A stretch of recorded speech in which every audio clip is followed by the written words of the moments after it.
on va passer à cette info. Revenir sur cette incroyable affaire, notamment qui s'est déroulée à Paris. Samedi dans la journée, un braquage éclair a eu lieu dans la bijouterie de luxe Harry Winston, avenue Montaigne, dans le 8e arrondissement de Paris. Harry Winston, c'est une bijouterie de très très grand luxe. Hein. Je crois que c'est Kate Middleton qui a une bague à Harry Winston, voilà, notamment. Les voleurs ont brisé des vitrines et sont repartis avec un butin important en faisant un tir de dissuasion. On regarde les images et Michel va tout nous raconter. C'est impressionnant, regardez.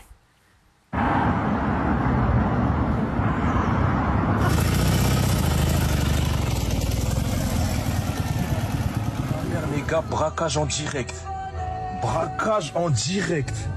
La tête de ma mère, braquage en direct, les frères. Braquage en direct. Voilà. Oui. Alors. C'était samedi en fin de matinée. 3 hommes cagoulés et lourdement armés sont rentrés donc, dans cette bijouterie de luxe, Harry Winston. Ils ont tiré un coup de feu en l'air d'un coup de dissuasion. C'est juste à côté des Champs-Élysées. Ouais. C'est à 2 pas des Champs-Élysées. Oui.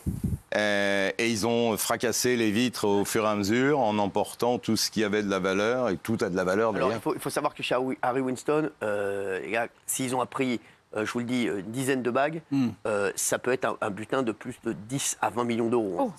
Sachez-le, hein, il y a des bagues à 3,5 millions d'euros, 4 millions d'euros. La bague, voilà, la première bague, elle est à 400, 500 000, voilà. Donc voilà, c'est voilà. Ça monte très vite. Voilà, donc c'est vrai que le butin doit être important s'ils ont pris énormément. Le butin est très important, c'est plusieurs millions d'euros. Oui. 18, je crois. Moi, j'ai une question hyper bête, mais comment les gars rentrent avec l'espèce de sas qu'il y a devant les bijouteries parisiennes? En fait, ils sont rentrés avec un client. Voilà, le gars, il t'ouvre pas si t'es devant avec un casque et une arme, il t'ouvre pas. Normalement non, mais ils ont quelquefois un ouvreur ou une ouvreuse. Quelqu'un qui est complice dans la boutique. Qui rentre, ou complice, ou quelqu'un qu'ils ne connaissent pas, à qui ils emboîtent le pas, et puis ils descendent la cagoule vraiment au dernier moment. Mais c'est bizarre, ouais, parce qu'il y a 2 portes. Voilà, donc à la première, après vous rentrez dans un sas, en vrai, mine de rien. C'est comme à la banque, en fait. Oui, c'est ça. Donc il faut que déjà la première porte soit refermée pour qu'ils ouvrent le deuxième sas. Ouais. Donc ça me semble quand même. En tout cas, ce qui est sûr, c'est très bizarre. En plus, il y a toujours un garde en permanence à l'angle tout le temps. Et c'est la 3e fois qu'on les cambriole. La dernière fois, c'était par derrière, par la rue Clément Marot.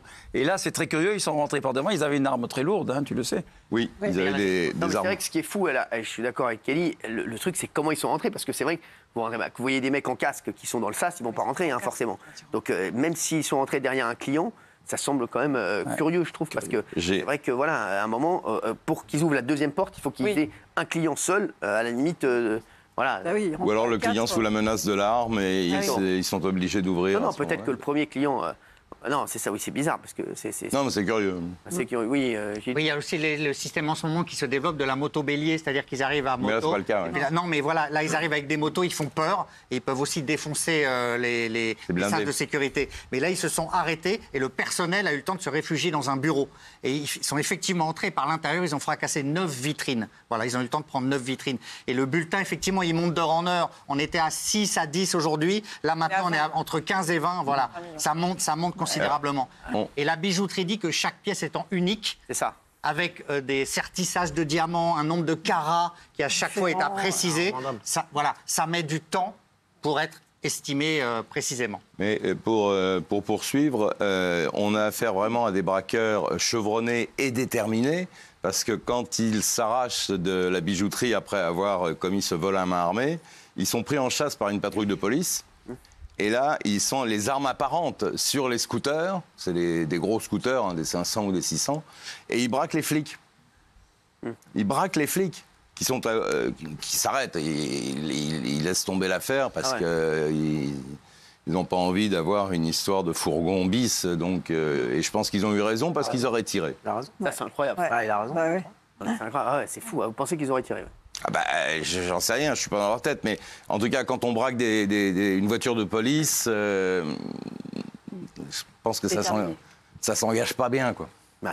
Ce sont des pièces uniques, mais ils vont être obligés de les dépecer chacune, enlever un diamant, un rubis, un machin. Ça, ils ont les filons pour ça. Parce que les pièces sont très connues. Ça, comment on revend tout ça? Il y en a qui ont dit que justement, l'ancien braquage qui avait eu lieu, ils avaient chopé finalement un des braqueurs qui avait fait de la prison et maintenant qu'il était sorti, et que ceux qui ont fait ce braquage samedi dernier donc, avaient l'air très très au courant et que potentiellement ça pouvait très bien être ce braqueur à nouveau. Moi j'ai entendu ça. Je n'en pense rien. Ça demande quand même une grande connaissance de ces bijouteries. Il y avait déjà un braquage en 2007 et 2008. Il y avait eu pour un préjudice de 79 millions d'euros. Mais le braqueur est sorti 900 bijoux. Il avait pris 15 ans. millions d'euros. Oui, mais enfin, on peut difficilement, à ce stade de l'enquête, l'enquête de la BRB démarre. Oui, mais bon, je ne dirais pas publiquement qu'il soupçonne un tel ou un tel.